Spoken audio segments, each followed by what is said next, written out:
Hey everybody, welcome back. What we're going to do today is set our one incubator into lockdown mode. Technically it's 2 days left. You're supposed to do it at 3 days, but we kind of fell behind, got real busy on the homestead, so we're doing it now. And then after we put them in lockdown, and we'll go step by step in what that means, then what we're going to do is we're going to go through and candle all these eggs and find out which ones are viable and which ones aren't and that we need to throw in the trash. So let's go ahead and get started. Okay, first of all, what I need to do is make sure that this vent is open. You don't ever want to close it on them. And then we're going to take this off, set it to the side. What I like to do first is put an X on the top. That way I know what side is the top in case they get flipped over. You don't really have to, but it's just peace of mind. I just put an X on each one. And I take this part off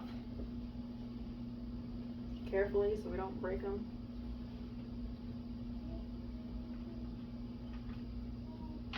And then take this little yellow piece out. And it looks like one's already starting to pip, so I need to hurry. Okay, so on the bottom I put a piece of, it's like a shelf liner. I made it into a circle. Get on there. And I fit it around there. That way they aren't slipping when they're born. They have, traction. And then, yeah, they should be like, one's already pipping now. But then the next day or two, we should have little babies coming out. I know I saw it somewhere. Right there. That one right there. I'll show you in a little bit. Okay, so this, I just set it aside. Save it for next time. Well, this has to go back in, because if not, they'll try to drown themselves because they're not very bright.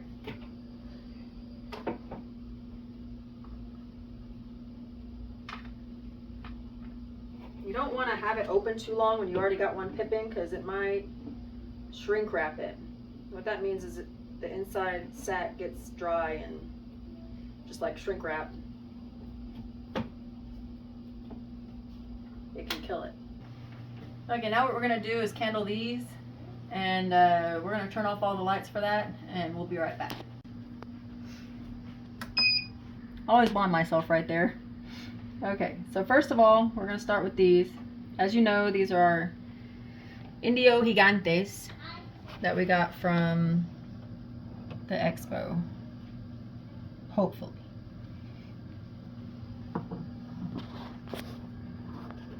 Well, So that looks viable. So there's something growing inside. yeah, I'm surprised with that one because at first it didn't look like it was growing.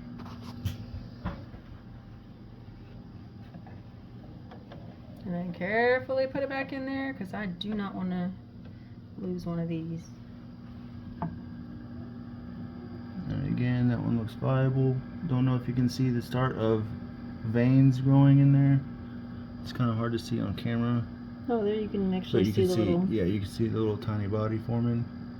And sometimes you can see it moving and beating. Super cool. So that's what we want to see. But I'm sure we'll get one that's not viable and you'll be able to see. We have not candled these like we were supposed to. Sorry about that.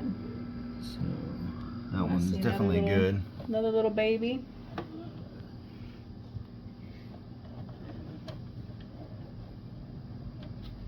Here's another one of our Indio Gigantes. Oh yeah, that one's good. Little body in there growing. And then the last of our Indio Gigantes.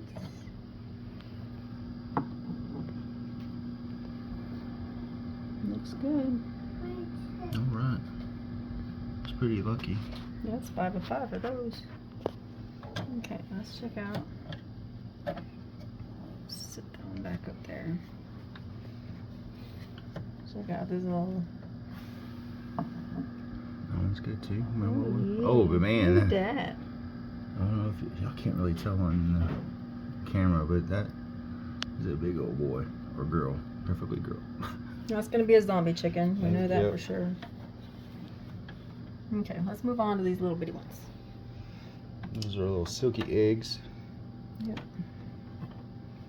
But we took a silky and bred it with a cochin. Oh yeah, that's good. Man, you can't. Oh yeah, you can kind of see the veins in there. You just gotta get real close. Yeah.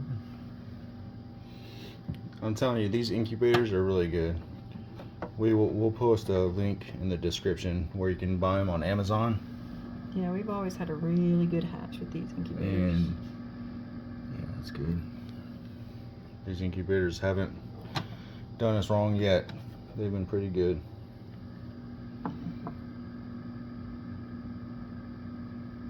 Yeah, that's good. Yeah. Little body in there.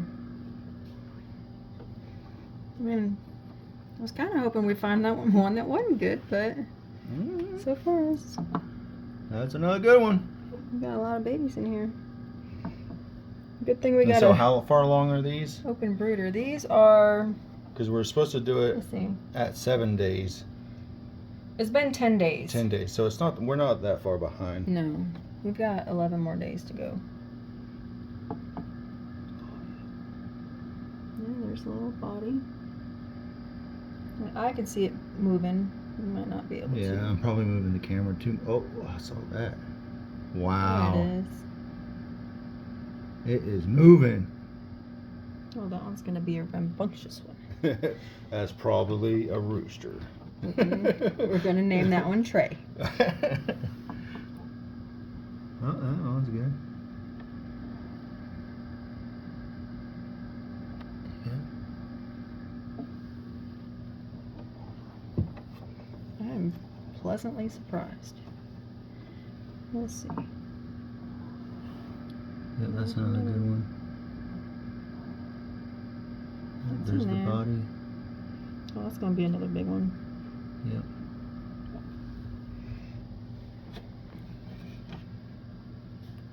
Okay, those are the silkies. Now these are the zombies. These are zombies.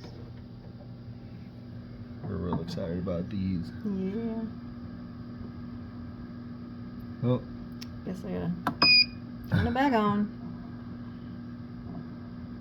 all right. Yeah, looks. Oh, yeah. There's the body. There it is. It keeps moving. Oh, it's moving. Wow, that's crazy. So the great thing about zombies is they look cool, and we can possibly sell them for their looks, but they're also going to be great egg layers too because they're half leghorn. Yeah. So they're going to be producing, even if we keep them and we don't sell them, they're going to be producing eggs for us like crazy. Yep, there it is.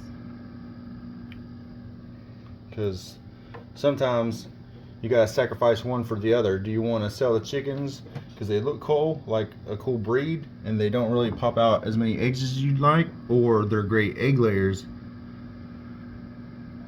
but they're more common, and you know, not everybody's like running to get them, you know. Yep, that's good. But with these, they're gonna be zombie looking. They're real cool. People will want them, and they also lay yeah, a good amount of eggs. I love leghorn eggs. They're huge and And- they lay a lot. And we haven't seen one that is not good. They've all been fertile so far. Thank you, roosters. Knock on wood, we get to the last one. Yeah, I it's know. all bad. Okay. That one's good. That's good. That's a dark one.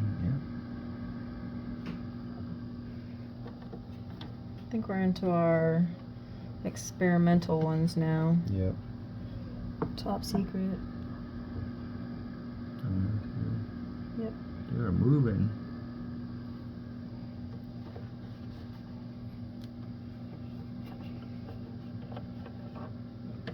And I try to be real careful because I got butterfingers. There it Okay. is. There it is. You scared me for a second. Yeah, it's moving around too. Yeah, it's good.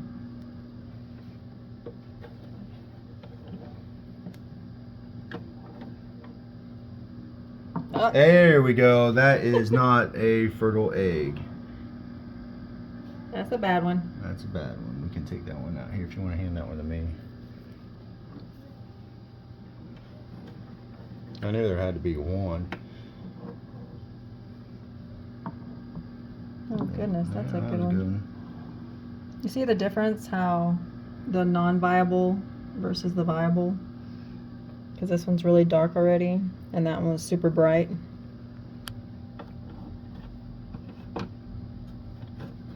And so when we talk about how good the incubators are, Oh yeah. we don't count the non-viable ones because that's not the incubator's fault. Yeah. So when we say, oh, only one out of the whole batch hatched, that means that one that was viable didn't hatch, not the ones that weren't viable to begin with. That one's good. Yep. It's got a bunny in there. I see it.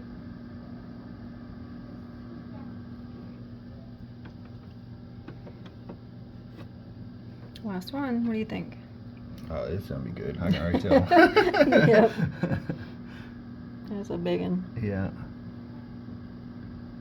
Now when you load your eggs up in your incubator, there's a saying, and I don't know how true it is or not. Like logically, I can't make it make sense, but practically when you use this method, it seems to work.